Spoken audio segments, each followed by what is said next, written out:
నమస్తే అండి. అమ్మ మనసుకి స్వాగతం.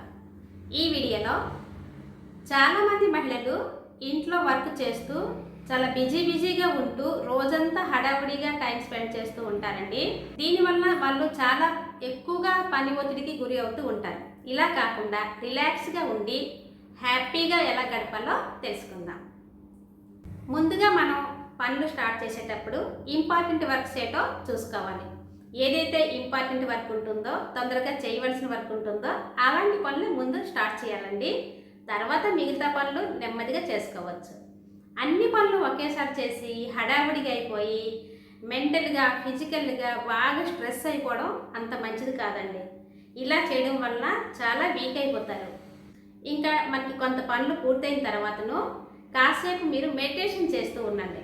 చాలామంది ఏమనుకుంటారంటే, ఎందుకులేండి ఊరికి ఖాళీగా కూర్చోవడం, పనులన్నీ పూర్తి చేసేద్దాం అనుకుంటారు. అన్ని పనులు పూర్తి అయ్యేసరికి చాలా నీరసించిపోతారండి. అందుకని మెడిటేషన్ అనేది చాలా అవసరం. మీరు ఏవైతే ఇంపార్టెంట్ పనులు ముందు చేశారో ఆ తర్వాతను ఒక హాఫ్ అన్ అవర్ మెడిటేషన్ చేయడం అలవాటు చేసుకోండి. ఇలా మెడిటేషన్ చేయడం వలన చాలా రిలాక్స్ అయిపోతారండి. ఇలా ప్రతిరోజు హాఫ్ అన్ అవర్ మెడిటేషన్ చేయడం వలన చాలా ప్రశాంతంగా అనిపిస్తుందండి. ఇంట్లో పని భారం అంతా మీ మీదే వేసుకోకుండా కొన్ని పనులు, చిన్న పనులు పిల్లలకి అప్పచెప్పండి. అలాగే మీ హస్బెండ్కి కూడా కొన్ని పనులు చేయడం అలవాటు చేయించండి. ఇలా పిల్లలు, హస్బెండ్, మీరు అందరూ కలిసి పనులు చేయడం వలన ఆ పనులు తొందరగా అయిపోతుంటాయి. పని భారం అంతా మీ మీద పడదు. అలాగే అందరికీ బాధ్యత అనేది తెలుస్తుందండి. ఇంట్లో బాధ్యత పిల్లలు కూడా నేర్చుకోగలుగుతారు.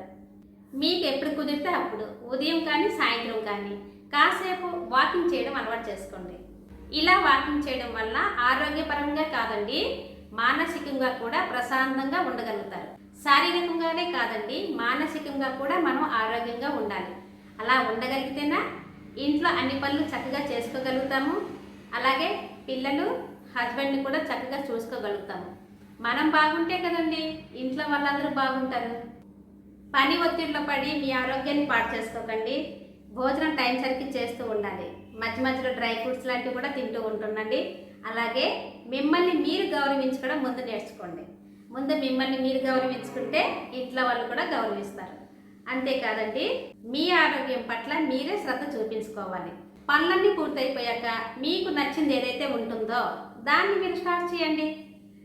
మీకు కుట్లు ఇష్టం అనుకోండి, మంచిగా మిషన్ కుట్టండి. ఏవైనా అల్లికలు ఇష్టమైతే మంచి అల్లికలు అల్లండి. లేదా ఒక లాంగ్వేజ్ నేర్చుకోవాలనిపించింది, యూట్యూబ్లో చాలా లాంగ్వేజెస్ నేర్పిస్తున్నారు కదా, మంచి లాంగ్వేజ్ నేర్చుకోండి. మంచి వంటలు నేర్చుకోండి. ఎన్నో ఉపయోగాలు ఉన్నాయండి. మనం ప్రయత్నించాలి కానీ చాలా విషయాలు నేర్చుకోవచ్చండి. ఇక మీదట నేను చెప్పినట్లుగా మీ పని ఒత్తిడిని ఈ విధంగా తగ్గించుకోండి. మీ పని భారం ఏదైతే ఉందో అది కుటుంబ సభ్యులందరినీ పంచిపెట్టండి. అలాగే మీరు చేసే ప్రతి పనిలోకి తృప్తిని పొందండి. ఈరోజు ఈ పని నేను చాలా బాగా చేశాను అనే ఒక తృప్తి మిమ్మల్ని మీరే కలిగించుకోవాలి. అప్పుడే మీరు హ్యాపీగా ఉండగలుగుతారు. మొక్కలు పెంచే అవకాశం ఉన్నట్లయితే చక్కగా మొక్కలు పెంచుకోండి. అంతకంటే ఆనందం ఇంకోటి లేనే లేదు. మొక్కల మధ్య మనం టైం స్పెండ్ చేస్తే అస్సలు మనసుకి ఒత్తిడి అనేదే ఉండదండి. చాలా ప్రశాంతంగా అనిపిస్తుంది. మీరు ఒకసారి ట్రై చేసి చూడండి. ఒత్తిడికి గురి కావడానికి ముఖ్య కారణం ఇంకేం కాదండి, అన్ని పనులు ఒకేసారి చేసేయాలనే ఆతృత, ఇంకా భోజనం టైం సరికి చేయకపోవడం.